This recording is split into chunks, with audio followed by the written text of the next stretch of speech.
जंगल वाले बाबा नमो नमः, जंगल वाले बाबा नमो नमः, जंगल वाले बाबा नमो नमः, जंगल वाले बाबा नमो नमः, जंगल वाले बाबा नमो नमः। वास्तव में देखा जाए आज संसारिक प्राणी के पास से सहिष्णुता समाप्त होती जा रही है।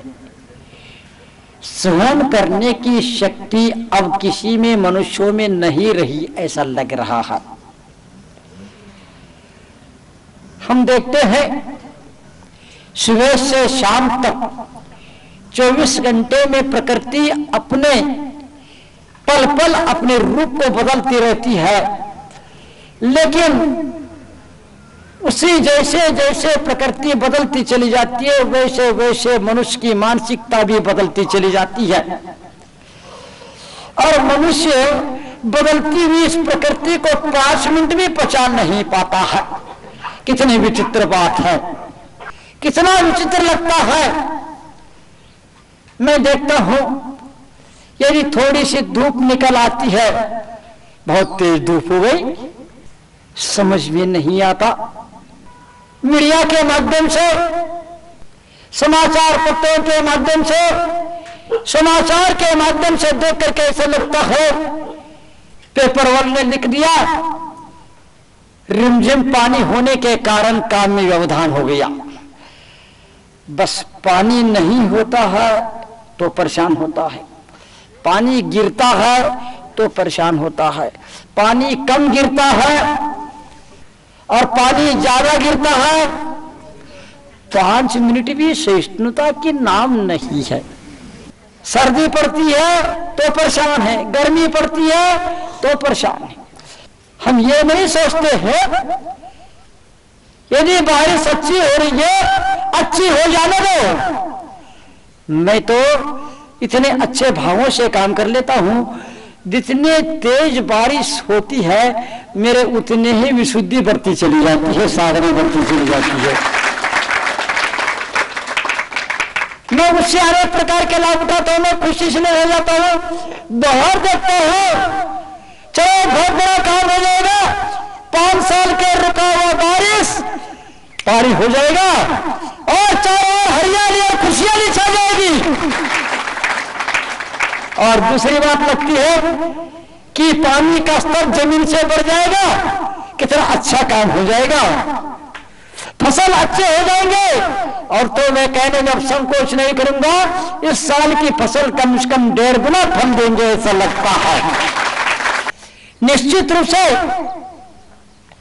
यदि हम कुछ समय के लिए तेज बारिश होती है तो मैं सारी बातें सोच लेता हूं, पानी का स्तर बढ़ेगा और डैम में पानी भर जाएंगे, नदियां पानी से लबालब हो जाएंगे, तालाब भर जाएंगे और ये सारी बातें हो जाएगी। और इसके लिए थोड़ा सा सहन कर लेंगे बारिश को, कितना सुखार और कुछ हरियाली आ जाएगी। और इसके साथ साथ ये बाहर की खुशी के साथ साथ अंदर की विशुद्धि बढ़ाने के लिए जैसे मूसलधार बारिश शुरू हो जाती है वैसे ही मैं पानी में खड़ा हो जाता हूँ और कह लेता हूँ, खुशी मना लेता हूँ, बाहर की भी खुशहाली बढ़ती जाए, अंदर की भी विशुद्धि बढ़ती जाए और बारिश के माध्यम से शरीर ही नहीं अंदर के कर्म मल भी धो जाए और कर्म की निगरानी हो जाए। थोड़ी सी आधा पौन घंटे, 1 घंटे, 2 घंटे, 3 घंटे, 4 घंटे की सहिष्णुता से कितने असंख्यात कल्याण होता है। ये हमारे 1 घंटे की सहिष्णुता से, 1 मिनट की सहिष्णुता से कितनों को सुख मिलता है, कितनों को शांति मिलती है। लेकिन हम इतने सबके सुख की वजह से हम इतने सहिष्णु नहीं बन सकते क्या?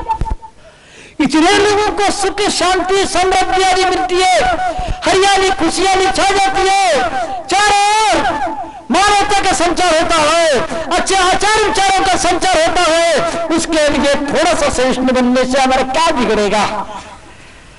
लेकिन हम सोचते नहीं हैं।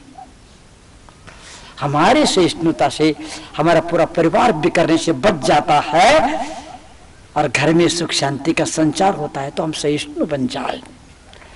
ये भावना आज हमारी समाप्त होती जा रही है। माता बहनों से कहना चाहूंगा, सास ससुर से कहना चाहूंगा, बच्चे जो भी करे वो सहिष्णु बने या न बने, बन जाए तो बहुत अच्छी बात है, उनको भी ऐसे संस्कार देना, लेकिन नहीं बने तो कम से कम उन सब के सुख शांति समृद्धि के वजह से तो सहिष्णु बन जाना।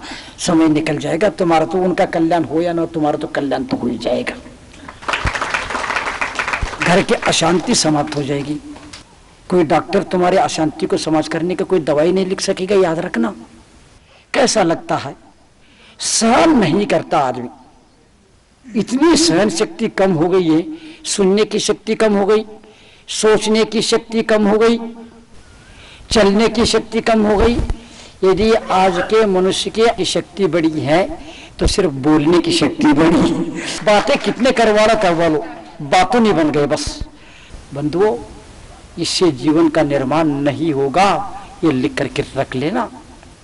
तुम कितने भी सुशिक्षित हो जाओ, साक्षर हो जाओ, यदि तुम्हारे पास यदि सहिष्णुता नहीं है तो तुम्हारा जीवन सार्थक नहीं हो सकता, तुम्हारा जीवन सुरक्षित नहीं हो सकता, तुम्हारा भविष्य का निर्माण नहीं हो सकता।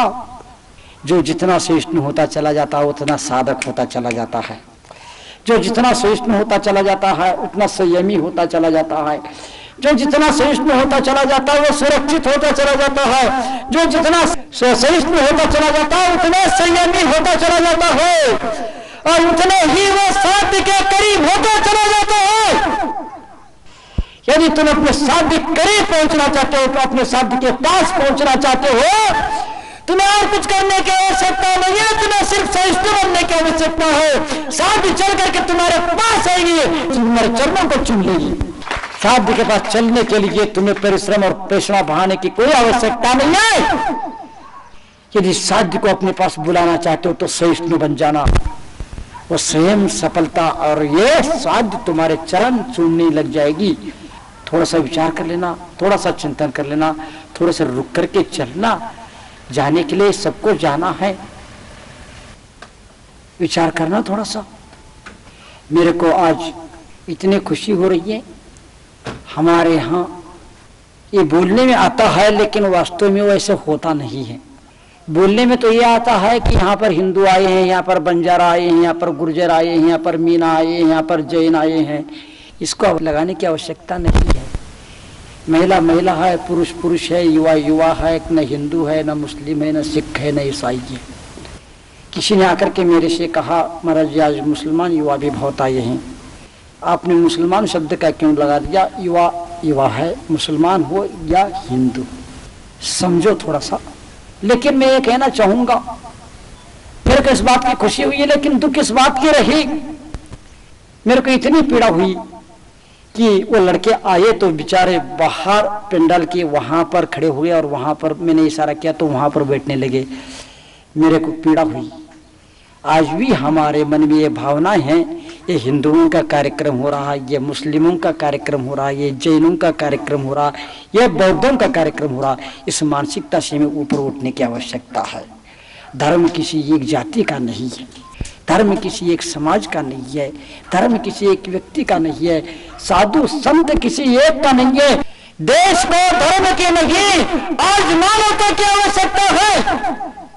समाज को आज धर्म की नहीं, मानवता की आवश्यकता है। घर और परिवार में आज पैसे की और साधन की नहीं, मानवता की आवश्यकता है। बिना मानवता के धर्म नहीं हो सकता है। तुम धर्म को धारण कर लो और हमारे अंदर मानवता नहीं है तो हमारा धर्म सार्थक हो सकता है क्या?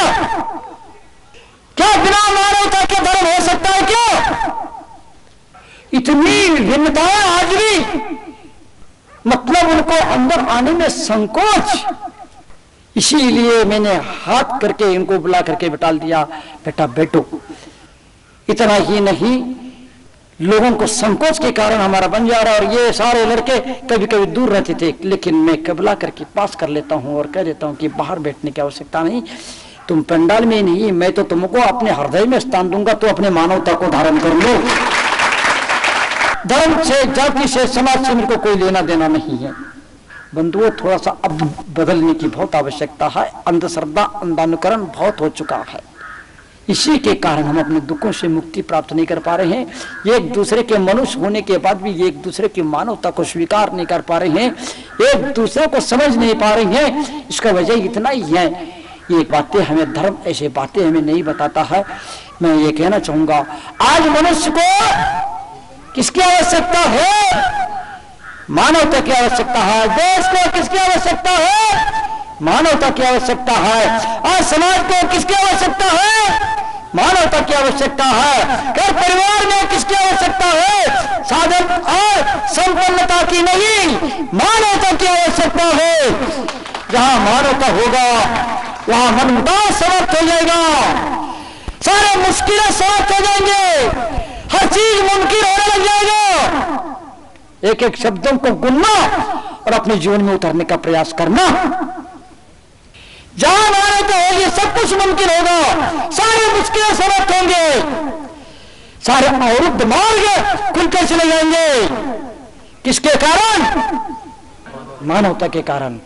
यदि मानवता नहीं है, तुम धर्म भी कर रहे हो तो भी तुम्हारे मार्ग अवरुद्ध होंगे, तुम्हें मंजिल नहीं मिलेगी और तुम्हारी मुश्किलें बढ़ेंगी, सबकी मुश्किलें बढ़ेंगे। बस ऐसा काम नहीं करना है, यही धर्म है और कुछ नहीं है, और यही जीवन जीने की कला है। लगने लगा है आप भविष्य जीवन को देख करके मेरे चिंतन बहुत गहरी और ऊंची और विस्तृत और सूक्ष्म और अव्यावहारत को प्राप्त होता जा रहा है। जंगल वाले बाबा नमो नमः, जंगल वाले बाबा नमो नमः, जंगल वाले बाबा नमो नमः, जंगल वाले बाबा नमो नमः, जंगल वाले बाबा नमो नमः।